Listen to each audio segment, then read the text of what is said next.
சொல்ல முடியாமல் சாவு எனும் மரணத்துடன் போராடி வேதனைப்பட்டு போராட்டத்துடன் உயிரை விடுவதே இந்த சிலுவை தண்டனையின் உச்சகட்ட வேதனையாகும்.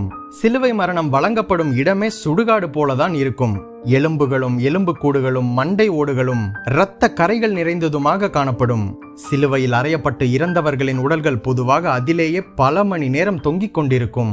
அவற்றை தின்ன பறவைகள், எலிகள் மற்றும் வேதம் கூறுவது போல சில நேரத்தில் பெரிய பெரிய கழுகுகளும் சூழ்ந்து தின்னும். பெரும்பாலும் மரண தண்டனை குற்றவாளிகள் கழுத்தில் ஒரு பலகையை தொங்கவிட்டு ஊர்வலமாக அடித்து ஜனங்கள் அனைவரும் பார்க்கும் வண்ணம் தெரு தெருவாக அழைத்து செல்வார்கள். அந்த கழுத்தில் தொங்கப்பட்டுள்ள பலகையில் அவன் என்ன குற்றத்திற்காக மரண தண்டனை அடைந்தான் என்ற காரணமும் எழுதப்பட்டிருக்கும். ஆனால் இயேசுவை சிலுவையில் அறைந்த பின்னர் தான் பிலாத்துவின் உத்தரவு போர் வீரர்களுக்கு கிடைத்தது. அதனால் இயேசுவின் கழுத்தில் பலகை தொங்கவிடப்படவில்லை.